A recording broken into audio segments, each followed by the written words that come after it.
उत्तर प्रदेश के प्रयागराज से एक ऐसी दर्दनाक खबर निकलकर सामने आई है जिसने सिर्फ इंसानियत को शर्मसार नहीं किया बल्कि पारिवारिक रिश्तों पर भी संदेह की स्थिति खड़ी कर दी है।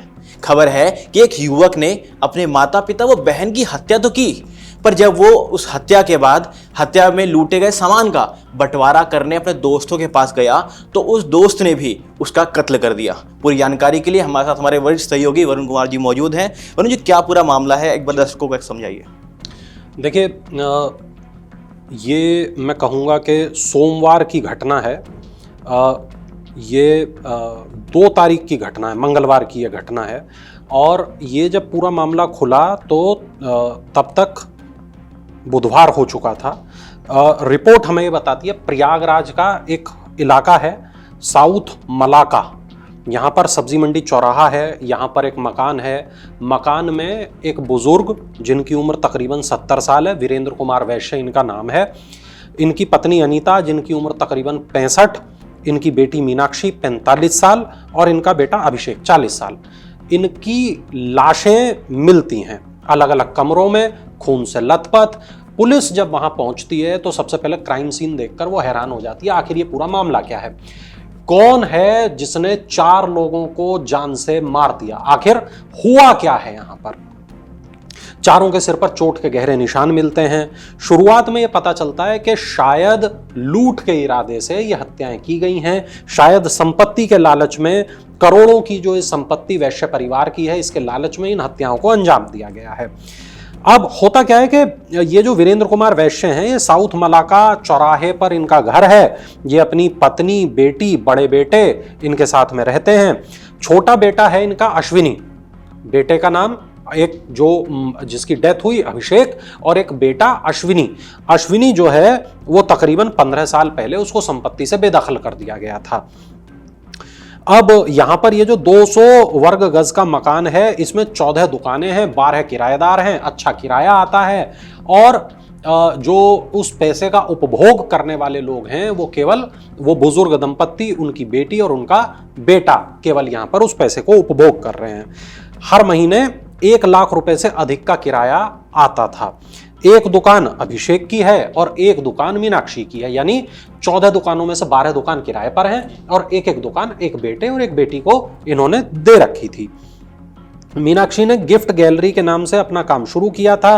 बेटी के साथ वीरेंद्र भी बैठते थे और वीरेंद्र की पत्नी अनीता बीमारी की वजह से पहली मंजिल पर जो कमरा बना हुआ है वहां पर रहती थी। रिपोर्ट ये बताती है मंगलवार की दोपहर में तकरीबन 3 बजे पड़ोसियों ने पुलिस को सूचना दी और ये बताया कि मकान से बदबू बहुत ज्यादा आ रही है। जब पुलिस वहां पर पहुंची तो देखा कि घर में ताला लगा हुआ था। पुलिस ने ताला तोड़ा और मकान के ऊपर वाले कमरे पर पहुंची तो देखा वीरेंद्र और उनकी पत्नी की लाशें वहां पर पड़ी हुई हैं। खोजबीन के दौरान बगल वाले कमरे में बेटी का शव फर्श पर पड़ा मिला। उसके सिर पर भी गहरी चोट का निशान था, बिल्कुल ठीक वैसी ही चोट जैसी चोट वीरेंद्र और उनकी पत्नी अनीता के सर पर थी। पुलिस ने आशंका जताई कि किसी भारी वस्तु से हमला किया गया है। 3 शव मिले, पूरे इलाके में सनसनी फैल गई। मौके पर पुलिस आयुक्त जोगेंद्र कुमार, अपर पुलिस आयुक्त डॉक्टर अजय पाल शर्मा, डीसीपी मनीष कुमार शांडिल्य, नीरज पांडे, तमाम आला अधिकारी मौके पर पहुंच गए। फॉरेंसिक टीम मौके पर पहुंच गई, एलआईयू मौके पर पहुंच गई और जितनी भी टीम, जितने भी विभाग पुलिस में होते हैं वो तमाम मौके पर पहुंच गए। अब जब ये पूरा मकान खंगाला जा रहा था सबूतों की तलाश में, उस वक्त चूंकि ये पुलिस आयुक्त जो जोगेंद्र कुमार हैं उन्होंने ये निर्देश दिया रोशन के पूरे मकान को देखा जाए कि कोई सबूत तो नहीं है। जब पूरे मकान को देखा जा रहा था तब पता चला कि एक बेटा लापता है। इनका एक बेटा है वो गायब है, वो भी किसी ने उसको भी नहीं देखा है। पुलिस ने दुकान खुलवाई तो देर शाम बेटे अभिषेक का भी शव वहां पर पड़ा हुआ मिला। उसके सिर पर भी गंभीर चोटों के निशान थे। ये निशान तकरीबन उसी तरीके के थे जैसे निशान वीरेंद्र, अनीता और मीनाक्षी के सर पर भी पाए गए थे। चेहरा काला था, पहचानना मुश्किल हो रहा था। आसपास के लोगों से उसकी पहचान कराई गई। अभिषेक को जब ये अभिषेक का नाम कैसे आया, अब यहाँ पर एक बड़ा सवाल यह है कि अभिषेक के बारे में ऐसा क्यों पता चला कि अभिषेक ने ही इन तीनों को मारा था, और बाद में जैसा आपने शुरू में ही बताया कि पैसे के लेन देन में अभिषेक को भी जान से मार दिया गया। दरअसल अभिषेक ने अपने एक दोस्त शनि, जिसका नाम है, उसके साथ मिलकर इस पूरे घटना की पटकथा रोशन तैयार की थी। उसने ये सोचा कि मैं और शनि जाएंगे, माता पिता बहन को मारेंगे, वहां पैसा है उसको लेंगे और भाग जाएंगे, मौके से निकल जाएंगे, किसी के ऊपर शक नहीं जाएगा, सबको लगेगा कि कोई आया लूट के इरादे से मेरे माँ बाप को मार गया। चूंकि वो घर का बेटा था, उसे पता था कि सीसीटीवी कहाँ है कहाँ नहीं है, सालों से अपने माता पिता के साथ रहता था। यानी कि ये पूरी साजिश शनि ने और उसके साथी ने मिलकर रखी। अभिषेक और शनि दोनों ने मिलकर इस साजिश को रचा था। देखिए, जो अखबार में हमारे पास में रिपोर्ट छपी है 3 जून की, मैंने वो अपने स्क्रीन पर खोली हुई है। साफ तौर पर यह बात पता चलती है कि मकान पर हाउस टैक्स, वाटर टैक्स काफी वक्त से बकाया था।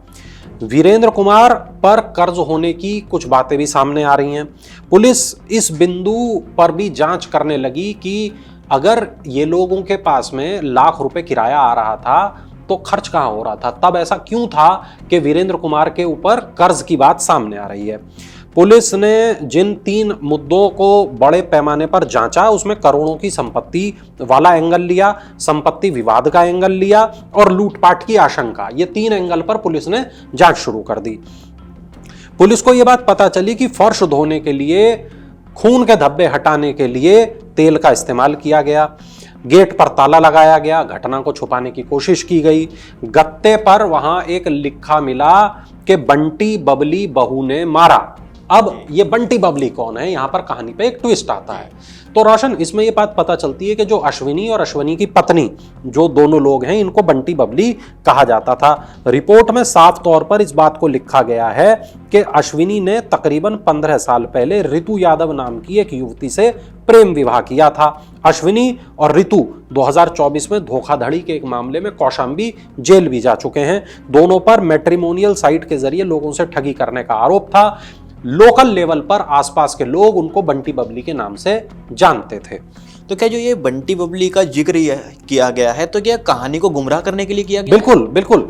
तो जो अगले दिन खुलासा हुआ है, वहां पर साफ तौर पर इस बात को पता चलता है कि ये लिखा गया, उसके पास लाशों के छोड़ दिया गया ताकि ये मैसेज जा सके कि हमें तो इन लोगों ने मार दिया, है ना। अब ये जो रिपोर्ट है वो ये बताती है कि वीरेंद्र के मोबाइल की आखिरी लोकेशन जो है वो 0 रोड रही। 100 मीटर दूर तक गंध फैल गई थी, खौफ का माहौल रहा। घरों के आसपास के खिड़की दरवाजे बंद थे, दुकानों के शटर गिरा दिए गए, आवागमन प्रभावित हो गया। इस दौरान फॉरेंसिक टीम ने मास्क पहनकर जांच की। वीरेंद्र के घर के पास 7 कैमरे भी लगे हुए थे जिनकी पुलिस जांच कर रही थी, और करीबी और रिश्तेदारों भी संदेह के दायरे में ले लिया गया था। 80 से ज्यादा कैमरे खंगाले, करीबियों पर शक हुआ तो 5 को उठा लिया गया। ये पहले दिन की खबरें हैं। अगले दिन जो रिपोर्ट बताती हैं वो ये बताती हैं कि दोस्त के साथ मिलकर माता पिता बहन की हत्या और जेवर के बंटवारे में आरोपी बेटे का भी कत्ल हुआ। अब यहां से रिपोर्ट एकदम से पलट जाती है। अभी तक ये माना जा रहा था कि 4 कत्ल हुए, अब पता चला 3 कत्ल हुए, लेकिन जो चौथा कत्ल है वो इस कत्ल से जुड़ा हुआ नहीं था। इन 3 को तो शनि और अभिषेक ने मिलकर मारा, लेकिन बाद में शनि ने अभिषेक को भी मार दिया। और साथ में पता है रोशन क्या बोला? जो अपने माता पिता का नहीं हुआ वो मेरा क्या होता, इसलिए मैंने उसे भी मार दिया। अब यहां पर सोचने वाली बात है, और रिपोर्ट इसमें बहुत साफ तौर पर यह बताती है कि जेवरात के बंटवारे को लेकर जो विवाद हुआ उसमें शनि ने अभिषेक को जान से मार दिया। जोगेंद्र कुमार जो पुलिस आयुक्त हैं, उन्होंने बुधवार को प्रेस वार्ता की है और घटना का खुलासा किया है। उन्होंने ये बताया कि शनि को गिरफ्तार कर लिया गया है। उसके कब्जे से 1 किलो सोना, 360 ग्राम चांदी, 1000 रुपए नकद और ताले की चाबी, ये चीजें बरामद की हैं। 5 से 6 बजे के बीच ये घटना को अंजाम दिया गया था रविवार में। अब देखिए, आज 4 तारीख है, गुरुवार का दिन है। हम रविवार की बात करें तो 31 तारीख का यह मामला है जब घटनाक्रम को अंजाम दिया गया था। 31 मई को इन लोगों का कत्ल किया गया था, यानी कि 2 से 3 दिन बीत चुके थे। मंगलवार का वो दिन था, रविवार से सोमवार, सोमवार से मंगलवार, 2 दिन हो चुके थे जब आसपास बदबू फैली और लोगों ने पुलिस को फोन किया। हालांकि यहाँ पर देखने वाली बात यह है कि तकरीबन 1 किलो सोना बरामद किया गया और उसके बाद आप देखेंगे कि कई सारा लाखों में किराया भी वहां पर आ रहा था। बिल्कुल। फिर भी जो घर का हाउस टैक्स और तमाम चीजें जो भरनी होती हैं वो नहीं भरी गई थी। बिल्कुल। तो क्या कहानी किस तरफ मोड़ ले रही है? ये कोई फ्रॉड से संबंधित मामला तो नहीं है? देखिए, रिपोर्ट जो हमारे पास में है अभी तक वो ये बताती है कि 1.37 करोड़ रुपए तकरीबन का ये सोना था। मतलब मान सकते हैं 1.25 करोड़ से 1.5 करोड़ रुपए इस सोने की कीमत थी। अब यहां पर रिपोर्ट हमें यह बता रही है कि आरोपी शनि ने पूछताछ से यह भी बताया कि अभिषेक अपने पिता से नाराज था 2022 में। अब चूंकि यहां गौर करने वाली बात यह है कि जो वीरेंद्र कुमार थे उन्होंने अपने जो बेटा था अश्विनी उसको तो संपत्ति से बेदखल कर ही दिया था, लेकिन उन्होंने अभिषेक को भी संपत्ति से बेदखल कर दिया था और इस बात से अभिषेक नाराज था। 2022 में उन्होंने अभिषेक को संपत्ति से बेदखल कर चुके थे वो, और अभिषेक कर्ज में डूबा हुआ था। रविवार की दोपहर अभिषेक ने शनि को अपनी दुकान पर बुलाया, दोनों ने साथ बैठकर वहां कचौड़ी खाई और उसके बाद में बियर पी, सिगरेट पी। इसी दौरान अभिषेक ने कहा कि मेरे पूरे परिवार को मार देते हैं, हत्या कर देते हैं, जेवर लूट लेते हैं। और शाम करीब 5 बजे रोजाना की तरह मीनाक्षी नीचे पहुंची, दुकान खोलने आई। जैसे ही उसने सीढ़ियों का दरवाजा खोला, अभिषेक ने लोहे की रॉड से मीनाक्षी के सर पे वार किया। शनि ने उसे धक्का दिया, दोनों ने उसे घसीटा और लाश को घसीटते हुए ये लोग ऊपर ले गए। गंभीर चोट लगने से मौके पर ही उसकी मौत हो गई। बहन की हत्या के बाद दोनों ऊपर के कमरे में पहुंचे, वहां पिता वीरेंद्र और मां अनीता दोनों सो रहे थे। आरोपियों ने उन पर भी लोहे की रॉड से, पाइप से ताबड़तोड़ वार किए। सिर पर गंभीर चोट लगने से दोनों की मौत हो गई। इसके बाद दोनों ने अलमारी खोली। अलमारी में रखा था 1 किलो सोना और चांदी और पैसा जो भी रखा था। उन्होंने तमाम सामान को समेटा और वहां से भागने की कोशिश करने लगे। आरोपी ने ये तमाम चीजों में पूरी मदद की और रिपोर्ट ये बताती है हमें शनि गुप्ता ने घर में रखे सोने चांदी के जेवर और नकदी एक बैग में भर लिए। इसके बाद वो मकान के पिछले हिस्से की ओर गया। वहां से एक बैग को उसने अपनी दुकान के ऊपर बने छज्जे पर फेंक दिया और निशानदेही पर इस बैग को अब बरामद कर लिया गया है। भाई भाभी को फंसाने के लिए ये लिख दिया कि बंटी बबली बहू ने मारा। 5 कंगन देकर अभिषेक शनि को वापस भेज रहा था। अब सोचिए, 1.5 करोड़ का आपने सोना चुराया है, चोरी की है दोस्त के साथ मिलके, 1 किलो सोना, उसमें से 5 कंगन केवल वो शनि को दे रहा था और कह रहा था ठीक है तुम्हारा काम हो गया, अब तुम जाओ, तुम्हें मिल गया जो तुम्हें मिलना है। यहां पे शनि भड़क गया, दोनों के बीच में लड़ाई हो गई और रिपोर्ट यह बताती है कि 3 लोगों की हत्या के बाद अभिषेक शनि के साथ नीचे दुकान में पहुंचा, जेवरों का बंटवारा किया। इस दौरान विवाद शुरू हो गया। शनि ने आरोप लगाया कि अभिषेक उसे केवल 5 कंगन देना चाहता था। इसी बात पर दोनों में कहासुनी हुई। गुस्से में शनि ने लोहे की रॉड से अभिषेक के सर पर हमला किया। गंभीर चोट लगने से अभिषेक की मौत हो गई। इसके बाद शनि मकान के पिछले हिस्से में जेवर रखकर छज्जे पर वहां से भाग गया। तो कहीं ना कहीं ये कह सकते हैं कि अभिषेक ने यहाँ पर शनि को भी इस्तेमाल किया था एज अ मोहरा, कि इनको इस्तेमाल करने के बाद उनको 5 कंगन में मामला सुलटा दिया जाए और सारा जो जेवरात है वो अभिषेक का हो जाए। बिल्कुल। और देखिए, यहाँ पर रविवार शाम 6 बजे से सोमवार सुबह 5 बजे तक मकान के भीतर ही रहा आरोपी। 11 घंटे खून उसने धोया, उसने सबूत हटाने की कोशिश की, ताला लगाकर वो वहां से चला गया। इस दौरान उसने शेविंग की, क्योंकि उसकी दाढ़ी और बाल बढ़े हुए थे। उसने अपनी दाढ़ी और बाल काटे और इसके बाद में ये तमाम जो उसने ताले लगाए, तमाम चीज़ें की। अब कई सवाल यहाँ पर बच गए। संपत्ति तो बच गई, पर इस संपत्ति का हकदार कौन है, पहला सवाल। दूसरा सवाल ये भी है कि अब केवल अश्विनी वैश्य जो परिवार का एकमात्र जीवित सदस्य बचा है, क्या उसको ये पैसा मिलेगा? क्योंकि वो अभी कौशाम्बी जेल में बंद है। जैसा मैंने बताया कि वो एक फ्रॉड के मामले में उसको पुलिस ने उठा लिया था। इसके बाद में बेदखली का मतलब उत्तराधिकार खत्म होना तो नहीं है। जो रिपोर्ट है हमें तो यही बताती है। दूसरी बात ये, सील मकान के बाहर दूर दूर से लोग देखने के लिए आ रहे हैं, भीड़ जुटी हुई है। रोशन देखना ये चाहते हैं कि आखिर यहाँ पर हुआ क्या था। ये 4 इस मकान के अंदर अगर कत्ल हो गए हैं तो वो कौन सी संपत्ति थी, वो कौन सा मकान था, आखिर एक बार देखे तो सही। तो लोग वहां पर हो रहे हैं। और बेटा जो है, अब चूंकि भरोसे का विवाद था, शनि गुप्ता ने यह भी बताया कि बार बार कह रहा था अभी इतना सामान ले जाओ, बाद में हिसाब कर लेंगे। इसको लेकर दोनों के बीच कहासुनी हुई। अभिषेक से उसने भरोसे को लेकर सवाल किया और ये कहा कि संपत्ति के लिए जब तुम अपने माता पिता के नहीं हुए तो बचा हुआ हिस्सा मुझे क्यों दोगे, तुम पर कैसे भरोसा किया जा सकता है। इसी बात से पूरा विवाद शुरू हुआ, दोनों के बीच गाली गलौच हुई। गुस्से में आकर उसने लोहे की रॉड से अभिषेक के सर पर हमला किया और उसकी मौत हो गई। अब यहां पर रोशन, देखिए एक बात ये कि बेटा चूंकि जेल में बंद है ना, एक बेटा मर गया है, बुजुर्ग माता पिता का अंतिम संस्कार होना है, बहन का अंतिम संस्कार होना है, और उसके लिए रिश्तेदारों ने अंतिम संस्कार की जो क्रिया होती है उसको अंजाम दिया।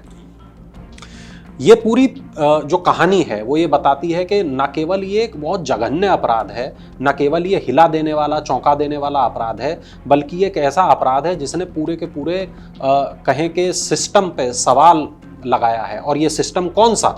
ये सिस्टम पारिवारिक सिस्टम है। क्या पैसा रिश्तों से बड़ा हो गया है? क्या पैसा अपने माता पिता या बेटे का कत्ल कराया जा सकता है? मेरठ का एक किस्सा अभी हमने देखा जहां पर एक पिता ने अपने बेटे को जान से मार दिया संपत्ति के लिए, त्यागी परिवार। और यहां हम देखते हैं एक वैश्य परिवार जहां पर बेटे ने माता पिता को मार दिया, बहन को मार दिया संपत्ति के लिए। किस तरफ मतलब चीजें जा रही हैं। लगातार खबरें जो हमारे सामने आती हैं, बतौर पत्रकार जब हम उन खबरों को देखते हैं तो कई बार वो खबरें ऐसी होती हैं जिसको देख के केवल दुख किया जा सकता है, ओह ये क्या हुआ, ओह इस तरीके की भी एक खबर आई है। अब ये खबरें बहुत चौंकाती नहीं है, लेकिन हाँ ये खबरें परेशान जरूर करती हैं, एक इंसान के तौर पर भी, एक पत्रकार के तौर पर भी, कि अगर इस तरीके की खबरें लगातार सामने आ रही हैं तो इसकी वजह क्या है। मुझे लगता है कि दर्शक जरूर नीचे कमेंट करेंगे इस वीडियो के और जरूर बताएंगे कि इस पूरे मुद्दे पर उनकी राय क्या है। रोशन जी, और जिस तरीके से मैंने शुरुआत में ही बात करी थी कि जो पारिवारिक रिश्ते होते हैं उन पे बहुत बड़ा संदेह खड़ा करती है ये मतलब ये पूरी खबर। और इसके साथ एक संदेह तो मेरा वरुण जी ये भी है कि बेदखल कर देना अपने बेटे अभिषेक को, और अभिषेक का उस हद पर चले जाना कि अपने माँ बाप का कत्ल करने का इरादा बना लेना। तो कहीं ना कहीं कहानी सिर्फ बेदखल और प्रॉपर्टी की नहीं है, कहीं ना कहीं पर्सनल खुन्नस की भी यहाँ पर बात निकल कर आती है, यहाँ तक मैं देख पाता हूँ। बिल्कुल बिल्कुल, देखिए अब ये पुलिस की जांच में पता चलेगा, तमाम बातें हैं। मुझे लगता है पुलिस जब जांच करेगी, तमाम जब चार्जशीट बनाएगी, तब उसमें कई तरीके के और नए खुलासे होंगे। तो ये पूरी खबर पे हमने अभी तक की जितनी अपडेट है आपसे साझा करी। इस खबर के साथ साथ जो भी अपडेट आएगी हम आप तक पहुंचाते रहेंगे। उसके लिए हमारे चैनल को कीजिएगा सब्सक्राइब और लेते हैं आपसे विदा। आपके राज्य की खबरें, आपके शहर की खबरें सबसे पहले जानने के लिए देखते रहें अमर उजाला। चैनल को सब्सक्राइब जरूर कर लें और पाएं हर अपडेट।